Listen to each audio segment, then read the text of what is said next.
بسم اللہ الرحمن الرحیم۔ السلام علیکم۔ مکتب غامدی کی ایک اور نشست میں خوش آمدید۔ 23 اعتراضات پر گفتگو کی سیریز جاری ہے۔ آج اس سلسلے کی 51ویں قسط ہے، 51 ایپیسوڈ۔ پہلی وحی اور غار حرا کا موضوع زیر بحث ہے۔ اس موضوع پر اب تک غامدی صاحب کے افکار و نظریات پر جو اعتراضات کیے جاتے ہیں، اس سلسلے کی آج یہ 9ویں قسط ہے۔ غامدی صاحب ایک دفعہ پھر حاضر خدمت ہے، بہت شکریہ آپ کے وقت کا۔ اب تک گزشتہ 8 نشستوں میں اگرچہ ہم مکمل موضوع پر بات کر چکے ہیں، پہلی وحی سے متعلق جو روایت بالعموم بیان کی جاتی ہے اس پر آپ کے طالبانہ سوالات، قرآن مجید کی روشنی میں ایک متبادل پیرلل منفرد روایت کا پرسپیکٹو، پہلی وحی کون سی تھی، غار حرا کا واقعہ، غار حرا میں جو سورہ علق کے نزول کے بارے میں بالعموم سمجھا جاتا ہے، آپ نے بیان کیا کہ وہ خواب کا معاملہ تھا، پہلی سورت سورہ فاتحہ ہے۔ اس تمام بحث کے بعد ہم یہاں پر پہنچ چکے تھے کہ اگر آپ کی بات مان بھی لی جائے تب بھی کچھ نازک سوالات آپ کے ذمہ ہیں، جن میں سے سب سے اہم اور پہلا سوال کہ اگر پیغمبر کو وحی دی گئی، سورہ فاتحہ نازل ہوئی، تو پھر اس کے بعد وحی کا سلسلہ منقطع کیوں ہوا؟ کیا وجہ تھی کہ وحی کے نزول میں وقفہ ہوا؟ اور اس وحی کے نزول کے وقفے کی حکمت کیا ہے؟ رسالت محمد صلی اللہ علیہ وسلم نے جب پورے اعتماد کے ساتھ اس وحی کو پرسیو کیا تو پھر سورہ مدثر میں جو بات زیر بحث ہے، جو جابر بن عبداللہ کی روایت میں بھی آئی تھی کہ آپ اوڑھ لپیٹ کر بیٹھ گئے، آپ کیوں اوڑھ لپیٹ کر بیٹھے؟ یہ تمام پہلو آج ہم زیر بحث لائیں گے۔ آغاز کرتے ہیں گفتگو کا۔ سب سے پہلے مجھے بتائیے گا کہ پہلے فترے کے بعد دوسرا فترہ ہوا، جابر بن عبداللہ کی روایتیں بتاتی تھی ہوا، روایت کیا کہتی ہے اور اس فترے کی حکمت کیا تھی؟ میں اس سے پہلے یہ عرض کر چکا ہوں کہ جس طرح سورہ فاتحہ نے ہمیں یہ بتایا کہ اس کا مضمون یہ تقاضا کر رہا ہے کہ اس کے بعد ایک فترہ ہونا چاہیے، وحی میں ایک وقفہ آنا چاہیے، اسی طرح سورہ مزمل کا مضمون بھی یہی تقاضا کر رہا ہے۔ قرآن مجید نے آخری باب میں پہلے وہ صورتیں ترتیب میں رکھی ہیں جن صورتوں کے بارے میں میں عرض کر چکا کہ وہ پہلے فترے کے بعد نازل ہوئی ہیں، وہ 6 صورتیں ہیں۔ پھر سورہ مزمل آتی ہے اور سورہ مزمل میں رسالت مآب صلی اللہ علیہ وسلم کو تیاری کا حکم دیا جاتا ہے۔ یہ بتایا جاتا ہے کہ انا سنلقی علیک قولا ثقیلا، ہم ایک بھاری بات کا بوجھ آپ پر ڈالنے والے ہیں۔ ٹھیک، میں یہ عرض کر چکا کہ وہ بھاری بات کیا ہے، وہ انذار عام ہے۔ یہ بات بھی وضاحت کے ساتھ بیان ہو چکی ہے کہ اللہ کے پیغمبروں کی دعوت میں یہ سب مراحل آتے ہیں، یعنی انذار کا مرحلہ، انفرادی طور پر دعوت کا مرحلہ، انذار عام کا مرحلہ، اتمام حجت کا مرحلہ، اس طرح کے بہت سے مراحل۔ تو رسالت مآب صلی اللہ علیہ وسلم کی دعوت کا پہلا مرحلہ وہ تھا جس کو ہم انفرادی دعوت کا مرحلہ کہہ سکتے ہیں۔ میں اس کو عام طور پر انذار کے مرحلے سے تعبیر کرتا ہوں۔ انذار کا یہ مرحلہ ان 6 صورتوں پر ختم ہو گیا۔ اس کے بعد سورہ مزمل نے آ کر یہ کہا کہ ہم جس بھاری بات کا بوجھ آپ پر ڈالنے والے ہیں اس کے لیے کچھ تیاری کی ضرورت ہے۔ ٹھیک، یعنی آپ کو ایک بڑے کام کے لیے اٹھنا ہے، یہ غیر معمولی ذمہ داری ہے، اس میں یہ ضروری ہے کہ آپ اپنے آپ کو تیار کریں۔ اور وہ تیاری کیا ہے؟ ارشاد فرمایا ہے کہ تہجد کی نماز کا اہتمام کیا جائے، اس میں ترتیل کے ساتھ ٹھہر ٹھہر کر قرآن پڑھا جائے، اور خاص طور پر یہ ہدایت فرمائی ہے کہ وہ تبتل الیہ تبتیلا، یعنی اللہ تعالیٰ کی طرف گوشہ گیر ہو جائیں۔ ایک توجہ وہ ہے جو دعوت کے مخاطبین کی طرف ہوتی ہے۔ یہ فرمایا کہ اس مصروفیت سے تو ہم آپ کو الگ نہیں کر رہے، وہ مصروفیت رہے گی، لیکن اس کے ساتھ اپنی راتوں میں آپ اپنے پروردگار کی طرف گوشہ گیر ہوں۔ گویا ایک نوعیت کی اعتکاف کی سی صورت پیدا کر لیں، اللہ کو یاد کریں، اس کی معرفت حاصل کرنے کی صحیح کریں، اس کا ذکر کریں، اس سے مناجات کریں، اس سے توفیق طلب کریں، تاکہ بعد کے مراحل میں اللہ تعالیٰ کی نصرت آپ کو حاصل ہو اور آپ اس ذمہ داری کو ادا کر سکیں۔ ٹھیک، یہ ہدایت سورہ مزمل میں کی گئی۔ سورہ مزمل کا وہ حصہ میں آپ کو پڑھ کے سنا چکا ہوں۔ میں نے یہ عرض کیا تھا کہ یہ مضمون خود کہہ رہا ہے کہ اب اس کے بعد ایک فترہ آنا چاہیے۔ یعنی جب آپ کسی کو یہ کہتے ہیں کہ فلاں ذمہ داری آپ پر ڈالی جانے والی ہے، اس کے لیے یہ اور یہ تیاری کریں، تو یہ تیاری ایک دن میں تو نہیں ہو جائے گی، اس میں کچھ وقت لگے گا۔ یعنی اب قرآن کی تلاوت ہوگی، اب رسالت مآب صلی اللہ علیہ وسلم رات کو اٹھیں گے، اب آپ ترتیل کے ساتھ قرآن پڑھیں گے، اب اپنے پروردگار کی طرف گوشہ گیر ہوں گے، اس کے بعد ایک وقفہ ہو، ایک فترہ ہو کہ وحی کا نزول دوبارہ شروع کیا جائے۔ ٹھیک، چنانچہ یہی بات ہے جو جابر بن عبداللہ کی روایت میں بیان ہوئی ہے۔ جابر بن عبداللہ کی روایت اس سے پہلے میں سنا چکا آپ کو۔ اور یہ بھی عرض کر چکا کہ یہ روایت کس طرح زیر بحث آئی. یعنی راوی یہ بیان کرتے ہیں کہ کیا قرآن مجید کی پہلی سورہ علق ہے، عام طور پر تو یہی کہا جاتا ہے. وہ جواب میں یہ کہہ رہے ہیں کہ میں نے یہ بات جابر بن عبداللہ انصاری سے پوچھی تھی رضی اللہ عنہ، اور انہوں نے اس کے جواب میں مجھے یہ کہا تھا کہ میں باقی بات تو نہیں جانتا، لیکن اتنی بات میں نے رسول اللہ صلی اللہ علیہ وسلم سے سنی ہے کہ سورہ مدثر کا نزول اس طرح ہوا تھا.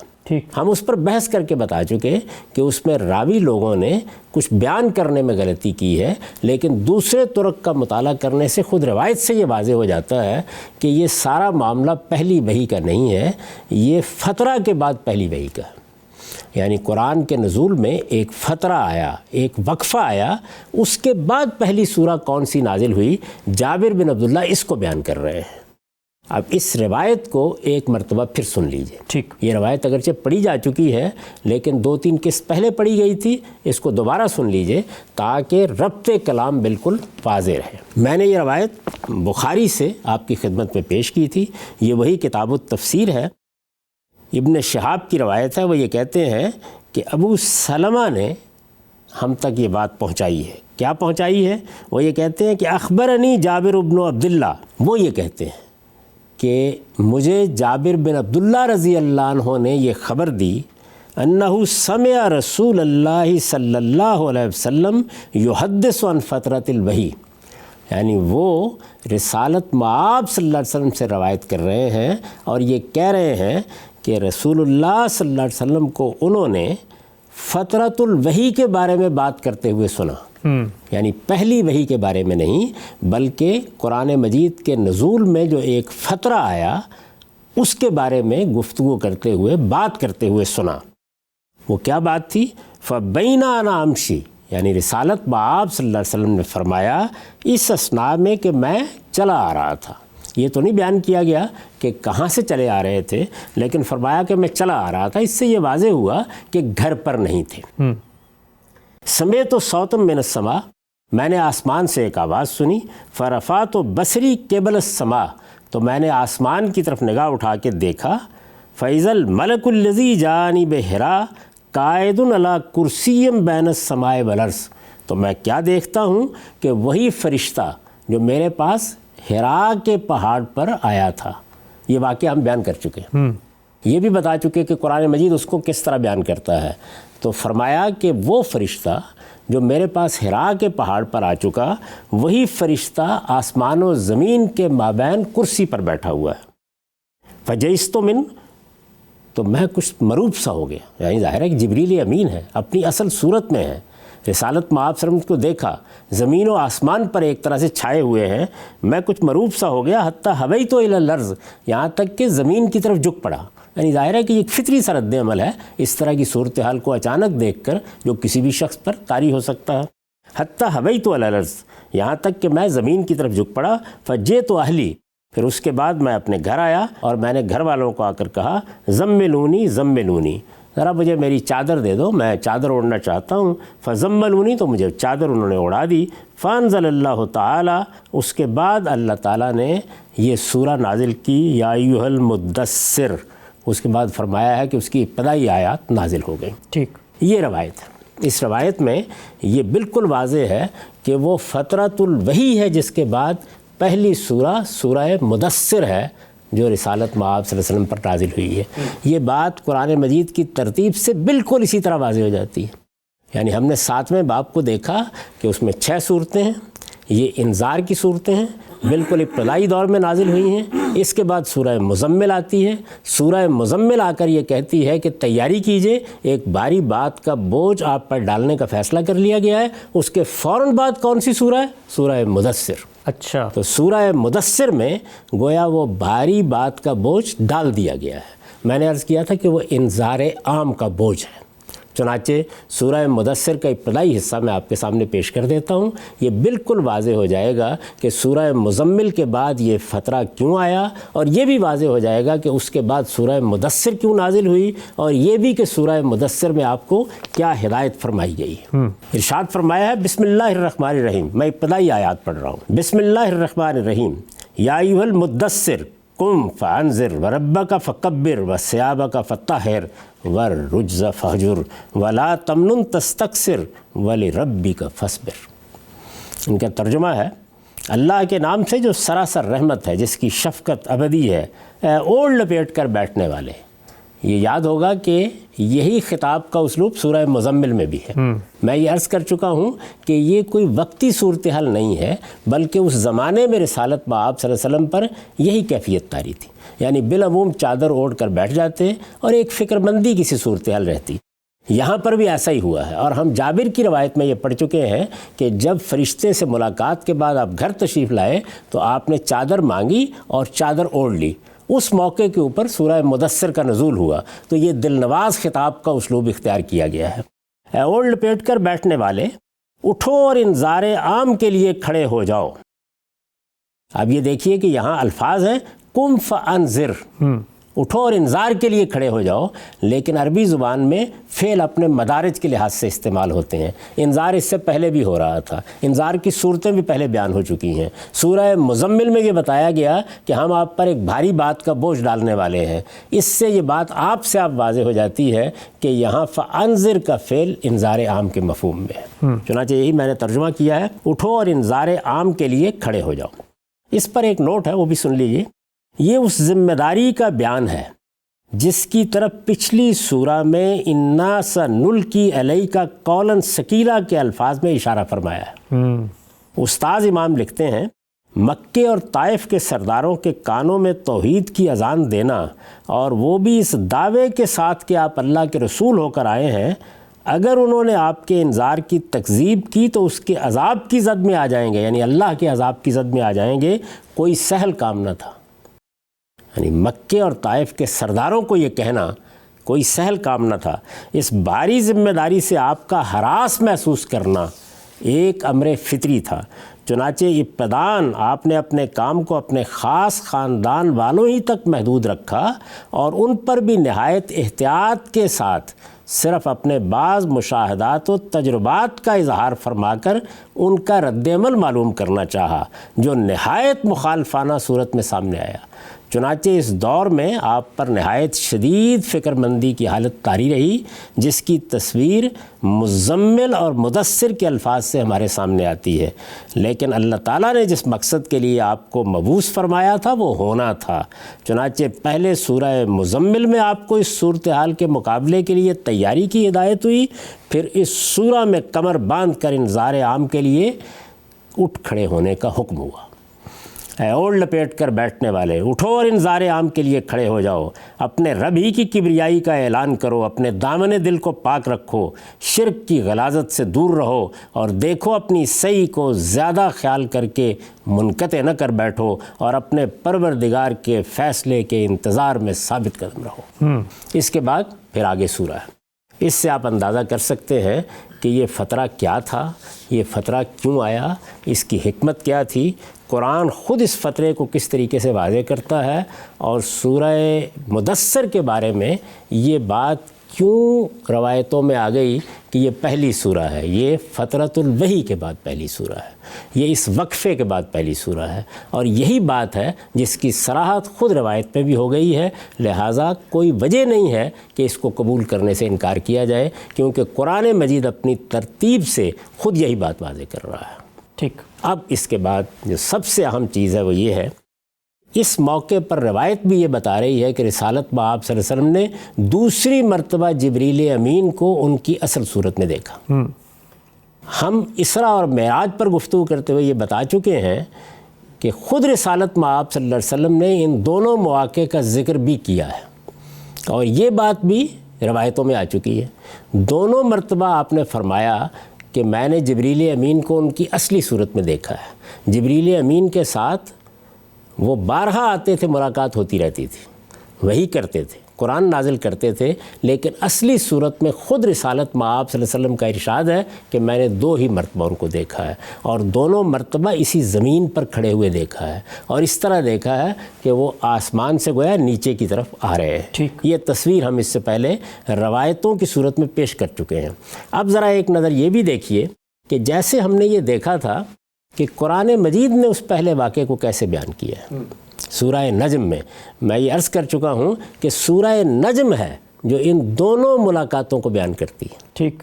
روایتوں میں راوی کتنی بات بیان کرتے ہیں، کتنی چھوڑ دیتے ہیں، کس طرح بیان کرتے ہیں، اس سے ذرا تھوڑی دیر کے لیے الگ ہو جائیے اور پھر یہ دیکھیے کہ قرآن مجید نے کس شان کے ساتھ پہلی ملاقات کو بیان کیا تھا اور پھر کس شان کے ساتھ اس دوسری ملاقات کو بیان کیا ہے.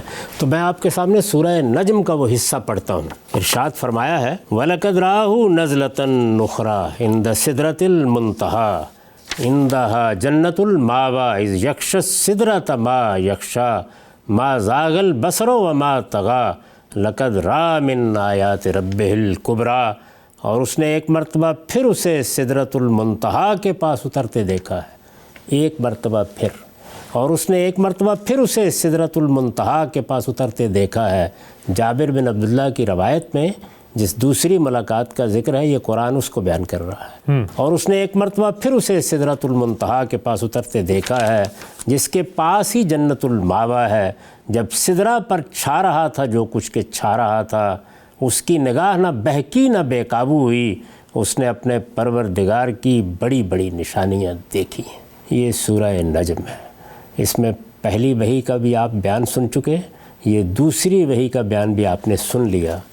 اپنے ذوق کی تسکین کے لیے آپ اجازت دیں تو میں ان دونوں کو ایک ہی مرتبہ پڑھ دیتا ہوں تاکہ ایک پوری تصویر آپ کے سامنے آ جائے. ضرور. اللہ کے نام سے جو سراسر رحمت ہے، جس کی شفقت ابدی ہے. تارے گواہی دیتے ہیں جب وہ گرتے ہیں کہ تمہارا رفیق نہ بھٹکا ہے نہ بہکا ہے، وہ اپنی خواہش سے نہیں بولتا. یہ قرآن تو ایک وحی ہے جو اسے کی جاتی ہے، اس کو ایک زبردست قوتوں والے نے تعلیم دی ہے جو بڑا صاحب کردار، بڑا صاحب حکمت ہے. چنانچہ وہ نمودار ہوا اس طرح کہ وہ آسمان کے اونچے کنارے پر تھا، پھر قریب ہوا اور جھک پڑا، یہاں تک کہ 2 کمانوں کے برابر یا اس سے کچھ کم فاصلہ رہ گیا. پھر اللہ نے وحی کی اپنے بندے کی طرف جو وحی کی. جو کچھ اس نے دیکھا وہ دل کا وہم نہ تھا. اب کیا تم اس چیز پر اس سے جھگڑتے ہو جو وہ آنکھوں سے دیکھ رہا ہے؟ اور اس نے ایک مرتبہ پھر اسے سدرۃ المنتہا کے پاس اترتے دیکھا ہے جس کے پاس ہی جنت الماوا ہے. جب سدرہ پر چھا رہا تھا جو کچھ کے چھا رہا تھا، اس کی نگاہ نہ بہکی نہ بے قابو ہوئی، اس نے اپنے پروردگار کی بڑی بڑی نشانیاں دیکھی ہیں. اس کے بعد کسی روایت کی طرف التفات کی کیا ضرورت باقی رہ جاتی؟ خان صاحب، آپ کی جانب سے بحث مکمل ہوئی، کم و بیش 9 گھنٹے پر مشتمل آپ کے یہ تمام کے تمام طالب علمانہ سوالات، آپ کا نقطہ نظر اس پوری بحث پہ جو اشکالات پیدا ہوتے تھے آپ نے ان کو واضح کیا. اگرچہ بحث مکمل ہو چکی ہے لیکن ہر دفعہ کی طرح اب وہ سلسلہ شروع ہونے جا رہا ہے جس میں لوگوں کے وہ سوالات، وہ اشکالات جو کچھ آپ کی بات کو سمجھنے کے لیے ہیں، کچھ علمی سوالات ہیں، کچھ طالب علمانہ اشکالات ہیں، وہ بھی میں چاہوں گا آپ کے سامنے رکھوں. اور آپ کے صبر کا امتحان ہے، میں نہیں چاہتا کہ آپ اپنی بات پوری دہرائیں، لیکن ان پہلوؤں پر اگر کوئی اشکال پیدا ہو رہا ہے تو اس کو بھی رفع کریں. اور ہمیشہ کی طرح جس طرح آپ جواب دیتے ہیں، ہاتھ پکڑ کے لے کے جاتے ہیں، سکھاتے ہیں کہ یہ اپروچ ہے جس سے ہم جواب حاصل کر سکتے ہیں. اسی سلسلے کو اب میں شروع کرنے جا رہا ہوں. اجازت ہے سوالات کر سکتا ہوں؟ فرمائیے. ہم صاحب، پہلا سوال، گفتگو کا آغاز ہوا تھا، آپ نے کہا تھا کہ طالب علمانہ سوالات ہے کہ پیغمبر کو جب وحی ملتی ہے اعتماد کے ساتھ ریسیو کرتا ہے. یہ کیا بات ہے کہ نعوذ باللہ رسالت مآب صلی اللہ علیہ وسلم خودکشی کی طرف چلے گئے؟ سوال یہ ہے کہ یہ بشری تقاضا کیوں نہیں ہو سکتا؟ موسیٰ علیہ السلام کے سامنے سانپ آیا، وہ بھی ڈرے. ابراہیم علیہ السلام بیٹھے تھے، فرشتے آئے، قرآن مجید کہتا ہے فَأَوْجَسَ مِنْهُمْ خِیفَةً، یعنی ان کو بھی ایک تردد لاحق ہوا. تو یہ تردد بشری تقاضے کا تردد کیوں نہیں ہو سکتا؟ کیوں نہیں ہم کہہ سکتے کہ رسول اللہ صلی اللہ علیہ وسلم بحیثیت انسان ڈر بھی گئے، خوف بھی آ گیا، تردد بھی ہوا، اضطراب بھی ہوا؟ یہ 2 بالکل الگ الگ باتیں ہیں. سانپ کو دیکھ کر میں بھی ڈروں گا، اللہ کا پیغمبر بھی پیچھے ہٹے گا. اس کو آپ بشری تقاضا کہہ سکتے ہیں، اس میں 2 رائے نہیں ہو سکتی. زیر بحث مسئلہ یہ ہے کہ جب اللہ تعالیٰ کسی شخصیت کا انتخاب کر لیتے ہیں، اسے پیغمبری دیتے ہیں، اسے اس بڑے منصب پر فائز کرتے ہیں، تو کیا اسی صورتحال میں اس کو گھر میں جانے دیتے ہیں کہ وہ اپنے اضطراب کا اظہار کرے، لوگوں سے جا کے تصدیق کرائے، اور اس کے بعد وحی کا سلسلہ منقطع ہو کسی وجہ سے تو خودکشی کرنے لگے؟ یہ 2 الگ الگ معاملات ہیں. یعنی کسی موقع کے اوپر سانپ دیکھ لیا، کسی موقع پر شیر آتا دیکھا، کسی موقع پر وہ غیر معمولی نوعیت کا مشاہدہ کیا اور فطری رد عمل میں آدمی پیچھے ہٹ گیا. جیسے کہ میں نے جابر بن عبداللہ کی روایت آپ کو سنائی ہے کہ جب اچانک رسالت مآب صلی اللہ علیہ وسلم نے دیکھا کہ جبریل امین ہے اور زمین و آسمان کے مابین چھائے ہوئے ہیں، تو اس موقع کے اوپر خود رسالت مآب صلی اللہ علیہ وسلم نے بیان کیا کہ میں زمین کی طرف جھک پڑا۔ یہ فطری رد عمل ہے، ان پر کوئی اعتراض نہیں کیا جا سکتا۔ وہاں تو فرشتہ ہے ابراہیم علیہ السلام کے پاس۔ میں وہ عرض کر رہا ہوں کہ فرشتے نے کیا کیا آگے؟ فرشتے انسانی صورت میں آئے، ان کو تو معلوم ہی نہیں تھا کہ یہ فرشتے ہیں۔ اچھا، انہوں نے تو ان کے لیے کھانے کا بندوبست کیا۔ قرآن مجید میں پوری وضاحت سے بیان کیا گیا ہے کہ انہوں نے ان کو بٹھایا، یہ خیال کیا کہ کوئی مہمان ہے، ان کی ضیافت کے لیے جا کر ایک بچڑا ذبح کیا، فجاء بعجل حنیذ، اور بنا ہوا بچڑا یا بنے ہوئے بچڑے کا گوشت لا کر ان کے سامنے پیش کر دیا۔ تو ان پر تو یہ بات ہی واضح نہیں تھی۔ جب انہوں نے دیکھا کہ ان لوگوں کے ہاتھ تو کھانے کی طرف نہیں بڑھ رہے، تو انہیں اندیشہ ہوا کہ یہ لوگ کسی اجنبی جگہ سے آئے ہیں، جانے پہچانے نہیں ہیں، کوئی حملہ کرنا چاہتے ہیں، کوئی ڈاکو ہیں، یہ میرا کھانا کیوں نہیں کھا رہے؟ تو آپ ایک ایسی جگہ پر بیٹھے ہوئے ہیں جہاں پر اس طرح کے اجنبی لوگ مسافر آتے جاتے رہتے ہیں، تو وہاں یہ اندیشہ محسوس کرنا تو بشری تقاضا ہے۔ اس کے بعد ان فرشتوں نے جب یہ بتایا کہ ہم اللہ کی طرف سے آئے ہیں، اس کے بعد بھی وہ ان کو دیکھ کے ڈر کے بھاگ گئے تھے۔ یعنی انہوں نے بشارت دی، انہوں نے ان کو بتایا کہ ہم لوط علیہ السلام کی طرف بھیجے ہوئے آئے ہیں، انہوں نے بتایا کہ ہم عذاب کی وعید لے کے آئے ہیں۔ اس کے بعد سیدنا ابراہیم علیہ السلام نے مجادلہ شروع کر دی، یعنی اللہ تعالیٰ سے بات کرنا شروع کر دی کہ یہ لوط کی قوم تباہ کر دی جائے گی، اس میں اگر 50 راست باز ہوں، اس میں اگر 40 راست باز ہوں، اس میں اگر 30 راست باز ہوں۔ تو قرآن مجید نے اس مجادلے کا بھی ذکر کیا ہے، اور اس کی تفصیلات ہم کو ملتی ہیں، بائبل میں بھی ملتی ہیں۔ تو مجھے یہ بتائیے کہ ان دونوں معاملات کا اس سے کیا تعلق ہے؟ زیر بحث ہے جب خدا کے کسی پیغمبر کے پاس وحی آتی ہے، جب اسے اس منصب پر فائز کیا جاتا ہے، جب فرشتے آ کے اس کو بتاتے ہیں کہ آپ اللہ کی طرف سے نبی یا رسول بنا دیے گئے ہیں، یہ معاملہ زیر بحث ہے۔ ورنہ جہاں تک عام معاملات کا تعلق ہے، اس میں پیغمبر کے ساتھ بھی وہ سب کچھ ہوتا ہے جو عام انسانوں کے ساتھ ہوتا ہے۔ پیغمبر کو تسلی بھی دی جاتی ہے، اطمینان بھی دلایا جاتا ہے، اس پر فکر مندی بھی طاری ہوتی ہے، وہ آنے والے حالات کے بارے میں اللہ تعالیٰ سے بات بھی کرتا ہے۔ یہ ساری چیزیں تو خود قرآن مجید میں بیان ہوئی ہیں اور جگہ جگہ بیان ہوئی ہیں۔ اور آپ یہ دیکھیے کہ اپنے مشن کے بارے میں بھی اس کو ترددات لاحق ہوتے ہیں۔ چنانچہ سیدنا موسیٰ علیہ السلام کے واقعے میں یہ بیان کیا گیا ہے کہ انہوں نے اللہ تعالیٰ سے یہ کہا کہ میرے ساتھ تو ایک معاملہ ہو چکا ہے فرعون کے ہاں، میں اگر وہاں جاتا ہوں تو ہو سکتا ہے کہ مجھے کسی مقدمے ہی میں دھر لیا جائے، اور میں تو بہت فصیح و بلیغ تقریر کرنے کا مزاج بھی نہیں رکھتا، تو آپ میرے بھائی کو میرا وزیر بنا دیں، میرا دست راست بنا دیں۔ یہ ساری باتیں ہوتی ہیں، یہ ہیں وہ فطری تقاضے، یہ ہیں وہ بشری تقاضے جو سیدنا موسیٰ کے ہاں بھی ملتے ہیں، سیدنا مسیح کے ہاں بھی ملتے ہیں، سیدنا ابراہیم علیہ السلام کے ہاں بھی ملتے ہیں، زکریا علیہ السلام کے ہاں بھی ملتے ہیں، اور رسالت مآب صلی اللہ علیہ وسلم کے ہاں بھی ملتے ہیں۔ ان دو باتوں کو آپ الگ الگ کر کے سمجھیں۔ جو چیز باعث اشکال بن رہی تھی وہ رسالت مآب صلی اللہ علیہ وسلم کے نبوت پر فائز ہونے کے بعد اپنی نبوت کے بارے میں تردد۔ ٹھیک۔ اچھا، ہم سے یہ بتائیے گا کہ آپ نے فرمایا تھا، روایت سے بھی اس بات کی تصویب ہوئی کہ رسالت مآب صلی اللہ علیہ وسلم کو پہلے کچھ سچے خواب آ رہے ہیں۔ اگر یہ سچے خواب پے در پہ کسی کو آئیں تو اس سے بھی تو ایک اضطراب پیدا ہو سکتا ہے کہ یہ سچے خواب مجھے کیوں آ رہے ہیں۔ تو یہ جو آپ کا تردد اضطراب ہے، یہ اس کو وہاں کیوں نہیں پلٹایا جا سکتا کہ یہ سب کچھ اس کی وجہ سے تھا؟ کہ اگر سچے خواب آتے تھے تو خوابی کی حیثیت سے زیر بحث بھی آنے چاہیے تھے، تو یہ تو زیر بحث نہیں آئے۔ جس روایت پر ہم نے نقد کیا ہے، یا بخاری میں جو روایت ہے، ابن شہاب کی جس روایت کے بارے میں ہم اتنی دیر گفتگو کرتے رہے، اس میں کیا یہ موضوع ہے کہ کوئی سچا خواب آ گیا تھا، رسالت مآب صلی اللہ علیہ وسلم اس کی تعبیر پوچھنے کے لیے گئے تھے؟ اس طرح کی تو کوئی چیز نہیں ہے۔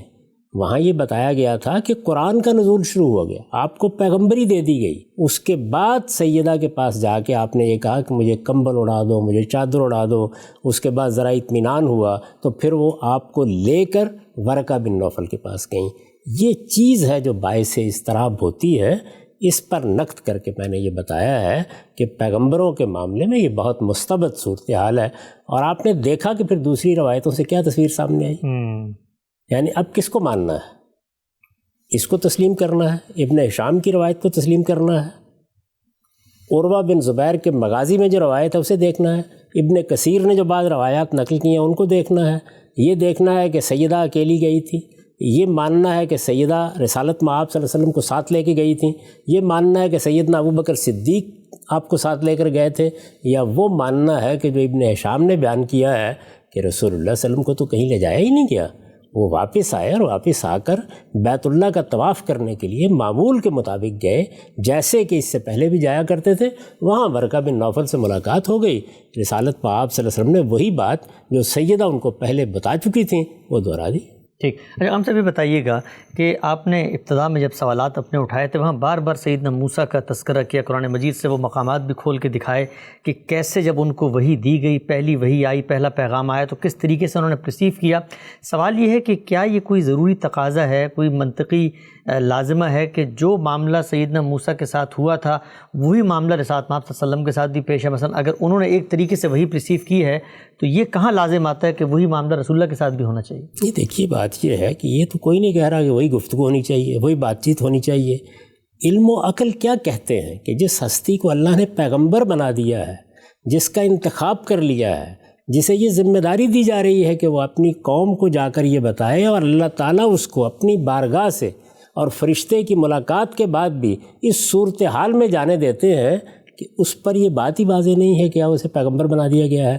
میں نے تو وہ روایات ابھی آپ کے سامنے نہیں رکھی، بعض روایتوں میں یہاں تک بیان ہوا ہے کہ رسالت مآب صلی اللہ علیہ وسلم نے جا کر یہ کہا کہ مجھے لگتا ہے کہ کوئی کہانت کا معاملہ میرے ساتھ ہو رہا ہے۔ نعوذ باللہ۔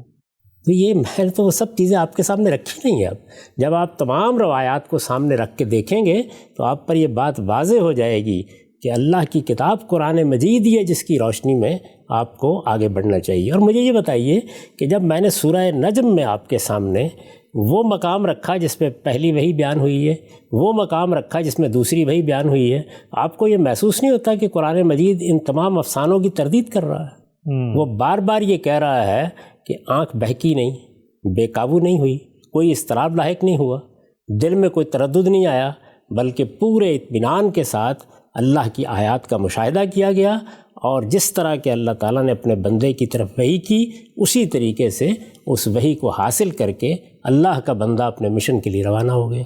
وہاں یہ ساری بات بیان ہوئی ہے۔ قرآن مجید کے بیان کو سامنے رکھنے کے بعد یہ کیوں لازم آ گیا ہے کہ ہم ان روایات کے اندر ان کے اضطرابات میں الجھ کر اللہ کے پیغمبر کی پوری شخصیت کے بارے میں 10 سوالات اٹھا دیں؟ ٹھیک، ہم سب آگے بڑھاتے ہیں اس سلسلے کو۔ یہ جو پہلا اشکال تھا، پہلا سوال تھا جو آپ نے رکھا تھا، اس پر جو کچھ اعتراضات، اشکالات، سوالات سامنے آئے کہ پیغمبر کے اضطراب کی نوعیت کیا تھی، آگے بڑھتے ہیں۔ یہ بتائیے کہ آپ نے فرمایا تھا کہ پیغمبر نبوت ملنے سے پہلے نبوت کے متلاشی نہیں ہوتے، یہ کوئی اکتسابی منصب نہیں ہے کہ وہ سرگرداں ہوں۔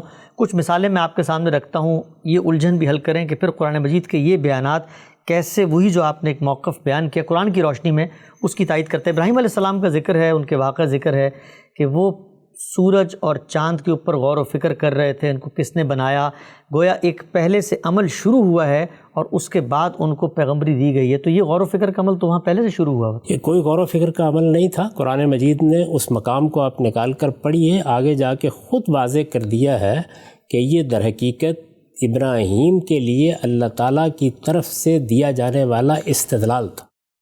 یعنی انہوں نے اس طرح سے اپنی قوم پر حجت قائم کی۔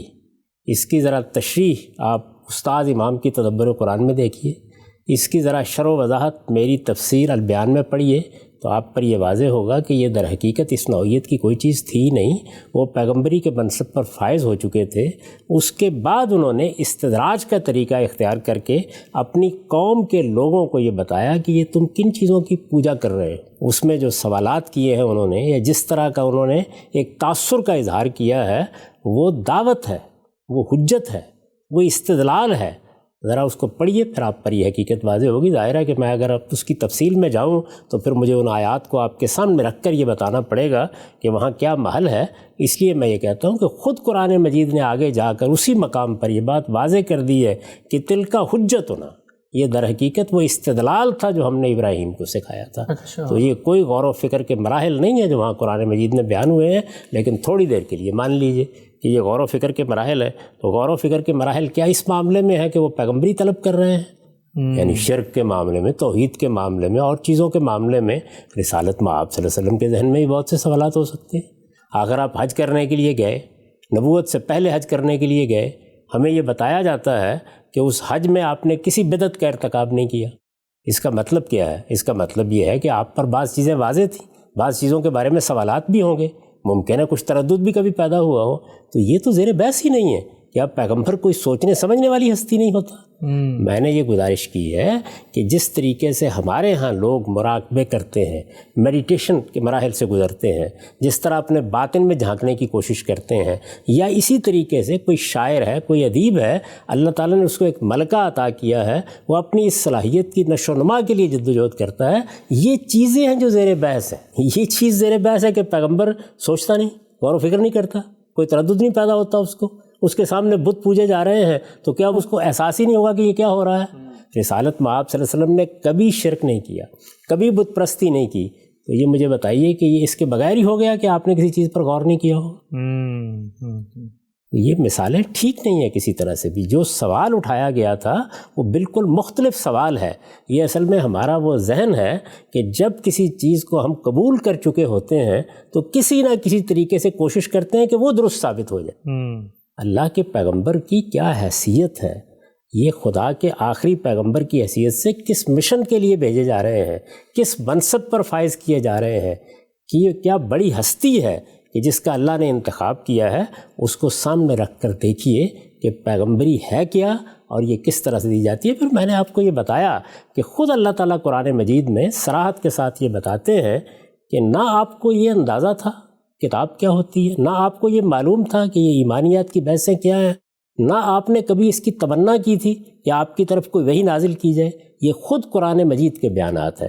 تو اس کا مطلب ہے کہ قرآن ان سب چیزوں کو استدلال کے طور پر خود پیش کر رہا ہے۔ اچھا، ہم سے بھی بتائیے گا کہ آپ نے فرمایا کہ پیغمبر کی طرف سے کوئی طلب نہیں ہوتی، پیغمبر کو یکا یک اچانک منتخب کر لیا جاتا ہے اور بتایا جاتا ہے کہ انت رسول اللہ، آپ اللہ کے رسول ہیں۔ موسیٰ علیہ السلام کا ذکر آپ نے کیا، ہم نے ابن ہشام کی روایت میں جبریل علیہ السلام کا مکالمہ نہیں پڑھا، تو پھر یہ بتائیے کہ جب نبوت ملی ہے جبریل سے ملاقات کے وقت، تو پھر یہ پہلے سے سچے خوابوں کا سلسلہ جو ہے پھر یہ کیوں شروع ہو گیا تھا؟ دیکھیے بات یہ ہے کہ اللہ تعالیٰ ایک بڑے منصب کے لیے تیار کر رہے ہیں۔ یہ آپ نے دیکھا نہیں، میں نے قرآن مجید سے آپ کو بتایا کہ یہ تیاری بعد میں بھی ہوتی رہی بعض ذمہ داریوں کے لیے۔ یعنی اگر فاتحہ دی گئی اور فاتحہ ایک دعا تھی اور قرآن مجید جواب دعا کے طور پر دیا جا رہا تھا، تو میں نے خود یہ عرض کیا کہ یہ دعا کی گئی، اللہ تعالیٰ نے ایک سچی طلب پیدا کی۔ جب پیغمبری دے دی گئی تو اس کے بعد تربیت بھی ہوگی، اس کے بعد مختلف مراحل بھی ہوں گے۔ خود سورہ مزمل میں نے آپ کے سامنے رکھی جس میں رسالت مآب صلی اللہ علیہ وسلم سے یہ کہا گیا کہ اب اللہ کی طرف گوشہ گیر ہو جائیے، اب آپ قرآن مجید کی ترتیل کے ساتھ ٹھہر ٹھہر کر تلاوت کریں، تاکہ ایک بھاری ذمہ داری جو آپ کو دی جانے والی ہے آپ اس کا تحمل کر سکیں۔ تو یہ سب معاملات بعد میں ہوں گے، ہوا کریں گے۔ ٹھیک، یہ بتائیے گا ہم صاحب کہ آپ نے فرمایا تھا کہ پیغمبر کے علم میں نہیں ہوتا، پیغمبر کو نہیں معلوم ہوتا کہ اس کو یہ منصب دیا جا رہا ہے، نہ اس کے ہاں کوئی طلب، آرزو، خواہش، تمنا کچھ بھی نہیں ہوتا۔ موسیٰ علیہ السلام کی جو مثال قرآن مجید سے ہمارے سامنے آتی ہے، وہاں تو والدہ کو جب بتا دیا گیا کہ اس بچے کو دریا میں بہا دو، تو اب تو والدہ کو بھی پتہ ہے کہ اللہ تعالیٰ کی طرف سے ایک معاملہ ہوا ہے، اور بچہ جو وہاں پہنچا ہے تو کیا اس کے علم میں نہیں آیا ہوگا کہ وہ بھی پیغمبر، یعنی بچپن سے ہی ایک انہونا واقعہ اس کے ساتھ ہو رہا ہے، تو پھر یہ یکا یک پیغمبری کیسے ملی انہیں؟ یعنی یہ والدہ نے یہ بھی بتا دیا تھا کہ مجھے کہا گیا ہے کہ تمہیں پیغمبر بنایا جائے گا۔ 10 چیزیں ہیں جو ہمارے دل میں ڈال دی جاتی ہیں، ہماری رہنمائی ہو جاتی ہے، اگر ان کی بھی رہنمائی ہوئی تو آج بھی اللہ تعالیٰ کی ہدایت بہت سے معاملات میں انسانوں کو ملتی رہتی ہے، وہ کوئی محسوس چیز نہیں ہوتی، یعنی اس میں ایک طرح کا ایما ہوتا ہے، ایک طرح کا اشارہ ہوتا ہے، دل کی رغبت اس جانب ہو جاتی ہے، یک بیک آپ محسوس کرتے ہیں کہ آپ کو یہ کام کرنا چاہیے، لیکن تھوڑی دیر کے لیے یہ مان لیجئے کہ بالکل محسوس طریقے سے ان کو یہ بتا دیا گیا تو کیا سوال پیدا ہوگا؟ وہ بنی اسرائیل سے تعلق رکھتی ہیں، پیغمبروں کا خاندان ہے، اس سے پہلے بھی بہت سے پیغمبر وہاں ہو چکے ہیں، تو یہ خیال کریں گے کہ اللہ تعالیٰ پہلے بھی رہنمائی کرتے رہے ہیں، میری بھی کسی بچے کے بارے میں رہنمائی کر دی، اس میں پیغمبری کہاں سے آ گئی؟ اور اگر یہ آ چکی تھی تو پھر سیدنا موسیٰ علیہ السلام سے اس کا پہلے ظہور ہونا چاہیے تھا۔ پھر تو انہیں جس وقت وہ چھوڑ کر جا رہے تھے اسی موقع کے اوپر گھر والوں کو جا کر کہنا چاہیے تھا کہ میرے بارے میں تو پیغمبری کا فیصلہ ہو چکا ہے، مجھے جانے کی ضرورت ہی کیا ہے، اور پھر وہاں جا کے بھی اپنا تعارف اسی حیثیت سے کرانا چاہیے تھا، پھر انہیں کوئی تردد بھی نہیں ہونا چاہیے تھا کس مشن پر وہ فائز کیے جا رہے ہیں۔ یعنی یہ کیا چیزیں ہیں، میں سمجھنے سے قاصر ہوں کہ جو لوگ پیش کرتے ہیں۔ ہم سب آپ کی بات سمجھ رہے ہیں، آگے بڑھاتے ہیں اس موضوع کو۔ پیغمبر کے ہاں کوئی طلب نہیں ہوتی، پیغمبر کو یک نبوت دی جاتی ہے۔ اس حوالے سے ایک آخری سوال اور بڑا اہم سوال وہ یہ کہ ہم نے بہت ساری ایسی روایتیں سنی ہیں کہ پیغمبر صلی اللہ علیہ وسلم بچپن میں ملک شام کی طرف گئے، رستے میں کوئی وہاں پر ایک خانقاہ تھی، اس میں راہب کبھی باہر نہیں آتا تھا، ایک راہب باہر آیا، بحیرہ اس کا نام تھا، اس نے اس وقت پیشن گوئی کر کے بتا دیا کہ ان کو پیغمبر بنایا جائے گا۔ کچھ روایتیں ایسی بھی ہیں، کہا جاتا ہے کہ بادل کا سایہ آپ پر ہمیشہ سے رہا، کبھی آپ پر کوئی اس طریقے کا ضرر نہیں آیا۔ تو اگر پیغمبر صلی اللہ علیہ وسلم کو اس موقع پہ نبوت دی گئی تو یہ بحیرہ راہب کو پہلے کیسے پتہ چل گیا؟ سوال پیدا ہوتا ہے۔ اور آپ کے ساتھ یہ پہلے سے معجزانہ کام اگر ہو رہے تھے تو پھر تو سب کو پتہ چل جاتا ہوگا کہ آپ پیغمبر ہی ہیں۔ یعنی یہ راہب کا قصہ تو آپ بعد میں سنائیے گا، قرآن مجید خود یہ بتا رہا ہے کہ بنی اسرائیل کے ہاں آپ کی پیشین گوئی موجود تھی۔ یہ بتا رہا ہے کہ انہیں کہا گیا تھا کہ ایک نبی امی کی بعثت ہونے والی ہے۔ کتاب استثناء کی پیشین گوئی یہی ہے، اس میں یہ بتایا گیا ہے کہ سیدنا موسیٰ علیہ السلام کو یہ کہا گیا کہ تمہارے بھائیوں میں تمہارے مانند ہم ایک پیغمبر مبعوث کریں گے۔ رسالت مآب صلی اللہ علیہ وسلم کی جو پیشین گوئی قرآن مجید میں سیدنا مسیح علیہ السلام کے حوالے سے بیان ہوئی ہے، اس میں آپ کا نام بھی مذکور ہے۔ یعنی اس کے الفاظ یہ ہیں کہ مبشرم برسول یاتی من بعد اسمہ احمد۔ پہلے میری بات سمجھیے، میں یہ عرض کر رہا ہوں کہ پیغمبر کے بارے میں پیشین گوئیاں بھی ہوتی ہیں۔ سیدنا مسیح علیہ السلام کو تو بچپن ہی میں یہ بتا دیا گیا، ان کی ماں کو بھی بتا دیا گیا۔ یہ بتا دینا اصل چیز نہیں ہے، اصل چیز جس کو میں پیش کر رہا تھا وہ یہ تھی کہ پیغمبر کے ہاں یہ چیز کسی طلب میں، کسی تمنا میں، کسی کوشش میں، کسی جد و جہد میں، کسی ملکے کی تلاش میں، کسی صلاحیت کی نشو و نما میں کسی درجے میں نظر نہیں آتی۔ تو یہ سب کچھ سننے کے بعد رسالت مآب صلی اللہ علیہ وسلم نے آ کے اس کے لیے جد و جہد شروع کر دی، لوگوں کو بتانا شروع کر دیا، گرد و پیش کے لوگوں کو متنبع کرنا شروع کر دیا۔ یہ بتایا کہ جلد یا بدیر مجھے پیغمبر بنا دیا جائے گا، تم دیکھ رہے ہو یہ لوگ کیا کر رہے ہیں۔ یہ اتنا ہی نہیں برتا، نگاہ اٹھا کے ہی نہیں دیکھی۔ اس طرح کی بے شمار باتیں گرد و پیش میں ہوتی رہی ہوں گی۔ میں اس وقت یہ تبصرہ نہیں کرتا کہ ان روایات کی کیا حیثیت ہے، یہ حقیقت ہے کہ یہ روایات بھی کچھ بہت قابل التفات نہیں ہیں۔ ہمارے یہاں اس طرح کی چیزیں بالعموم بیان بھی کی جاتی ہیں اور بہت شوق سے آگے سنائی بھی جاتی ہیں۔ یہ دیکھا ہی نہیں جاتا کہ سند کے لحاظ سے ان کی کیا حیثیت ہے، پس منظر کیا ہے، کہاں سے آئی ہیں، کن لوگوں نے بیان کی ہیں۔ لیکن تھوڑی دیر کے لیے آپ اس روایت سے اوپر اٹھ جائیے اور یہ دیکھیے کہ پیغمبروں کی پیشین گوئیاں رہی ہیں، ان کے آنے سے پہلے بتایا جاتا رہا ہے۔ آخر مولانا حالی نے کیا کہا؟ یہی کہا ہے نا کہ ہوئی پہلو آمنہ سے ہویدہ، دعائے خلیل و نوید مسیحا۔ تو دعائے خلیل بھی تھی، نوید مسیحا بھی تھی، یہ ساری چیزیں پس منظر میں موجود ہیں۔ خود قرآن مجید کیا کہہ رہا ہے؟ وہ یہ کہہ رہا ہے کہ اہل کتاب کیا تم جانتے نہیں ہو کہ تمہارے ہاں یہ پیشین گوئی موجود تھی کہ نبی امی کی بعثت ہوگی اور تم سب کے سب ان کا ساتھ دو گے۔ یہ سب کچھ تھا۔ رسالت میں آپ صلی اللہ علیہ وسلم کے ہاں کوئی آثار ملتے ہیں اس کے؟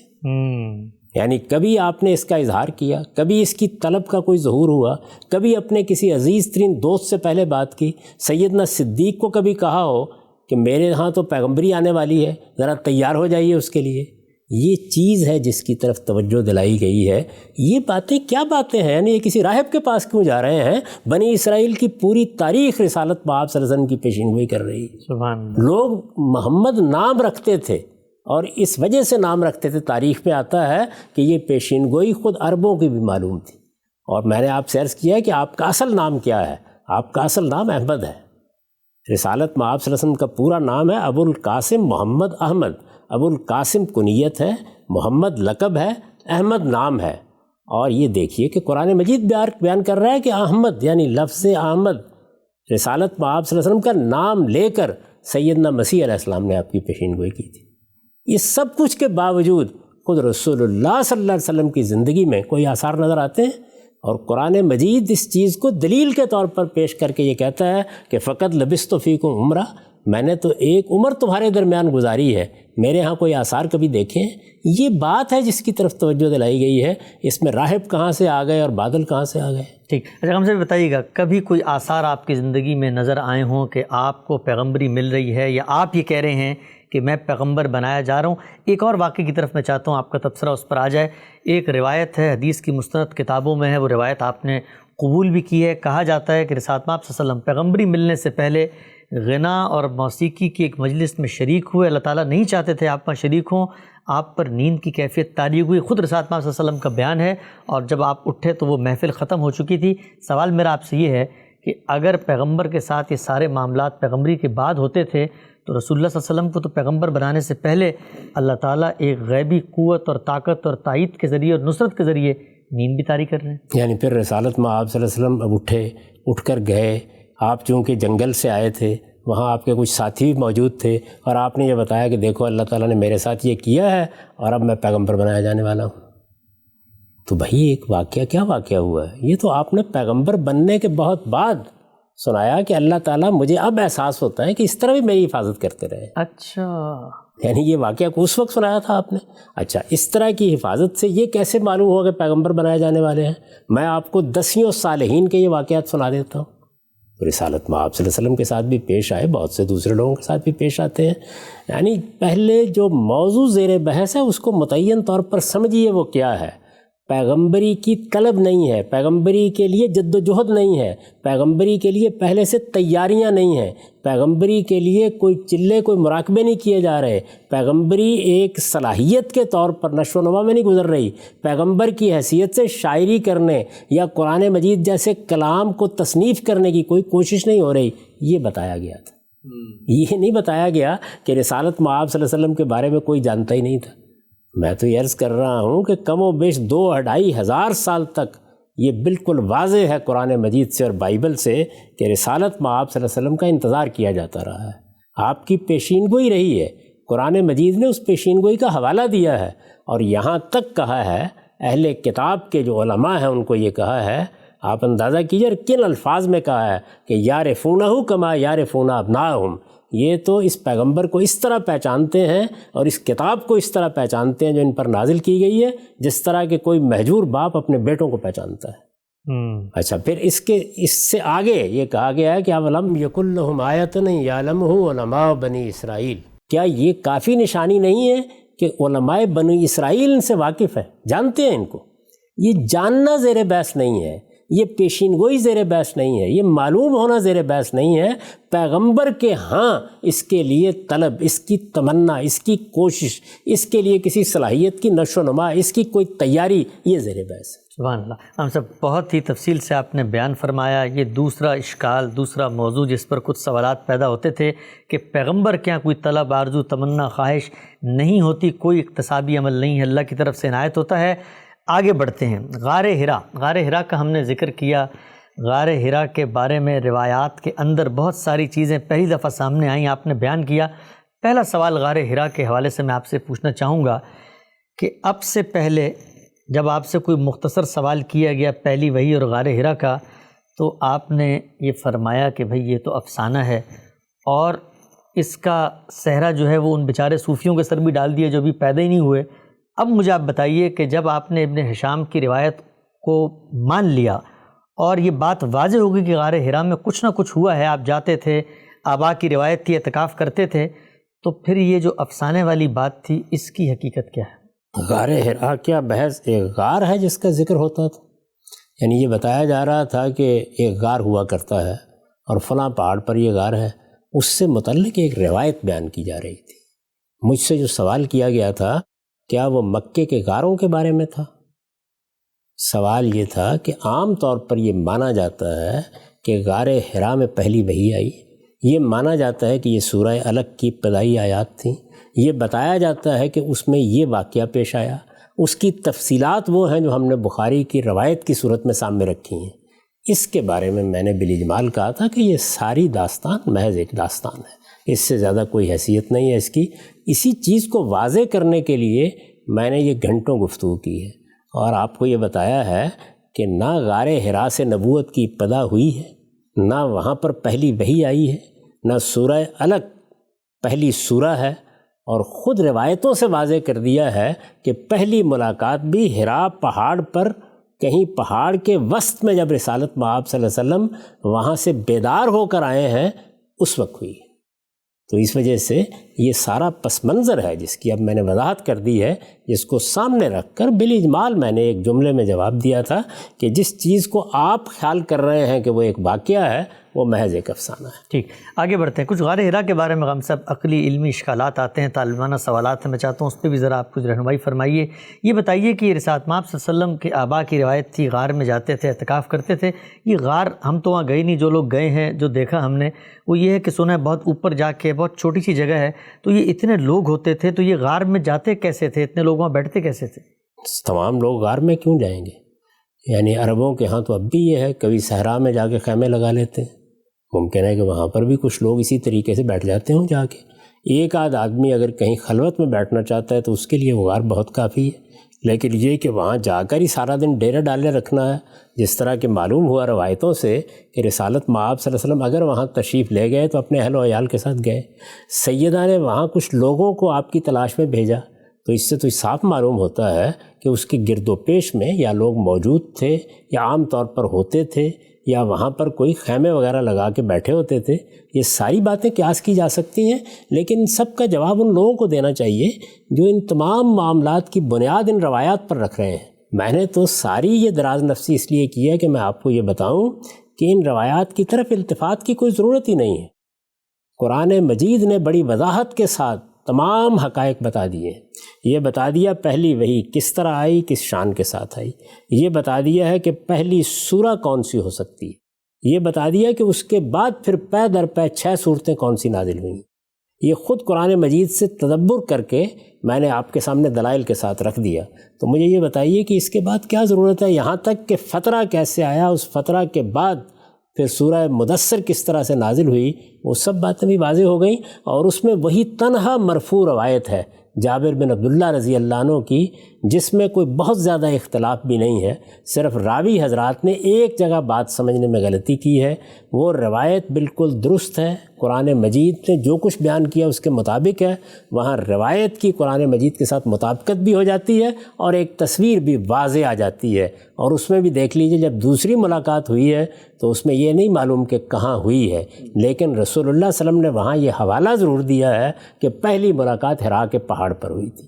تو یہ حقائق ہیں، ان حقائق کو سامنے رکھ کر دیکھیے کہ میں کیا بات کہہ رہا ہوں اور کس چیز کو واضح کرنا چاہتا ہوں۔ ہم سب بہت تفصیل سے آپ نے یہ جو سوالات اشکالات ضمنی طور پہ پیدا ہوتے ہیں، آپ کی اس پوری کی پوری بات کے اوپر جو تصور آپ نے پیش کیا ہے، وقت ہمارا یہاں پر خاتمے کی طرف بڑھ رہا ہے، ایک طویل فہرست ہے، کچھ اہم اعتراضات، کچھ اہم سوالات جو پیش کیے گئے ہیں، ان باتوں کے اوپر جو زیر بحث آئیں، انشاءاللہ آئندہ نشست میں اس کو زیر بحث لائیں گے۔ اب تک آپ کے وقت کا بہت شکریہ۔ بہت شکریہ۔